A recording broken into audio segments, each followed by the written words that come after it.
Tefillin, I'll give a quick recap. Tefillin need to be perfectly black all the way around.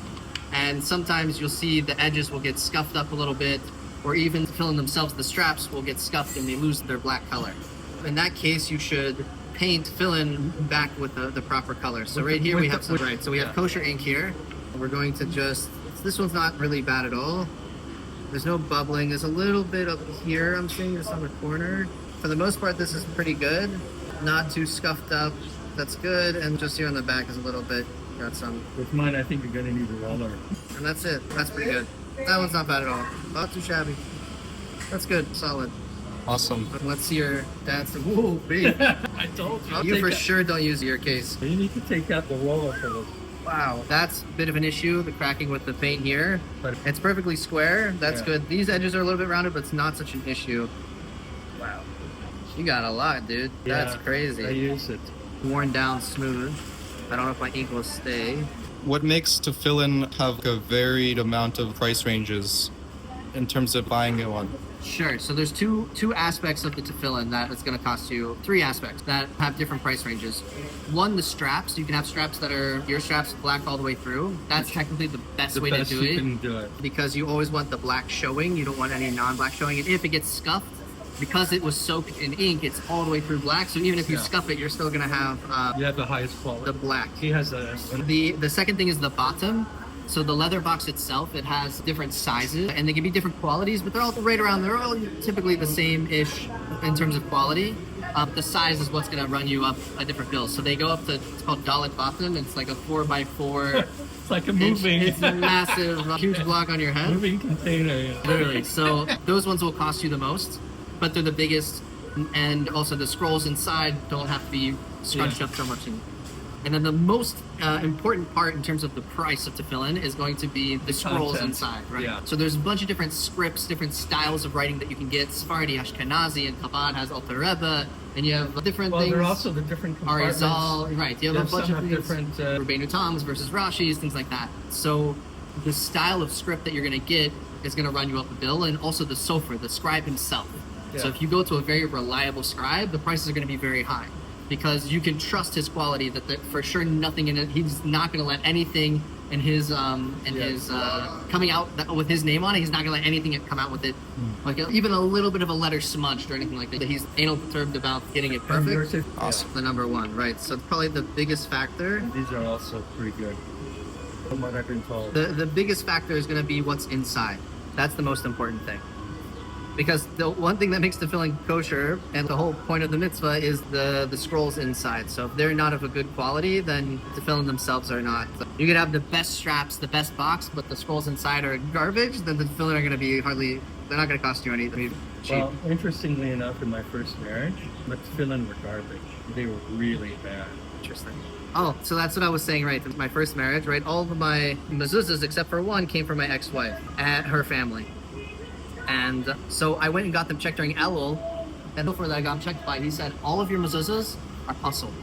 Every single one is puzzle. Wow. And one of them wasn't puzzle, but he said the quality is garbage. He said it was a terrible quality. He's like, only this one was kosher, and it was the one that my friend He's like, this is the only one you should have up in your house. I was like, seriously? He's like, yeah, the rest are not good.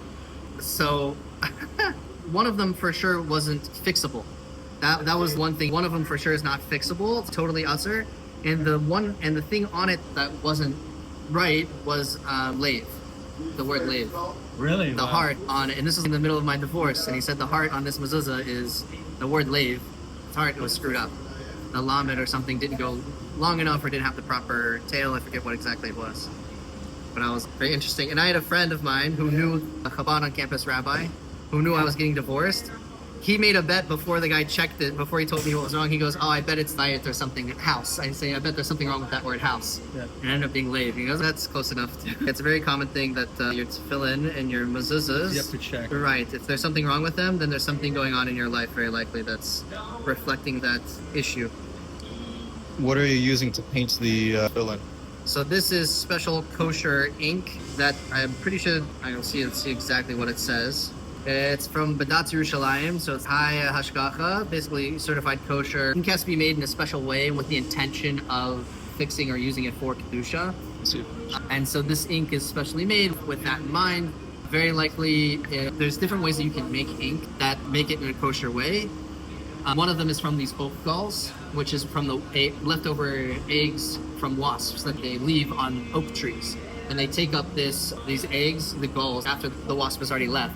They take the galls, they crush them up, and it makes a very black powder. And then they mix it with a few different metals or things like that help, and boil it in hot water. It helps make it thick and stay. And they might fill this up with, or they'll use different metals or chemicals to create it specific. For your laser printer, you use Hewlett Packard Owitz. Exactly. Packard Owitz. Kosher ink. Exactly. So something printed with the regular printer ink is not going to be, it's not considered kosher ink. Right. Ink wasn't made specifically for the mitzvah, and so that is one reason why it's not kosher. And then the other thing, it has to be man-made. You can't have, man has to be involved in making the ink with the intention of using it, creating it for the mitzvah. Which is a problem nowadays because you can buy sifet for $10,000, but it's made through a printer. That's not which kosher. Is not at all kosher. It's a good way to make money, though, for people that don't know. And so that's why Sefer Torah are so expensive. Right. They take a year to make. So it's about a year's salary to buy one. But typically they have multiple sofers working on one Sefer Torah. It's very unlikely that you're getting one guy to write the whole Sefer Torah. Really? Yeah, because you write them in sections. So usually you get a team. Because you can write the Sefer Torah in any order. It doesn't have to be like a mezuzah. You have to start from the first word and go to the last word. If you start in the middle and go backwards, it's not kosher. Same with Tefillin. But a Torah scroll, it's only per page. They have different sections. So you can write in any order you want, each section, and then sew it together. I heard there's a place in Yerushalayim where you have a bunch of Slorim who come together and they each are working on a Sefer Torah. And if all of a sudden they get a thought of mundane stuff, they immediately stop. They have to be so focused. It's supposed to be... They have to be mamash. They have to be really... Yeah. They can't have any fleeting thoughts. Otherwise they just stop. Right. They're not in a good mood. They're not going to go that day. Literally, it's a very particular really, thing. really... That's if you have a very good sofer with good kavana. That's also another thing is you want someone who's a Yer Shemayim, someone who fears Hashem and really wants to be connected with Hashem to be writing your stuff. Because this is literally, he gets the merit every time I wear it. And I'm also infusing with his kedusha that he put into it. So if he doesn't have the proper kavana when making the tefillin, then... He didn't get his credentials at Sofer Zar Us. Exactly. That'll be good. That's it.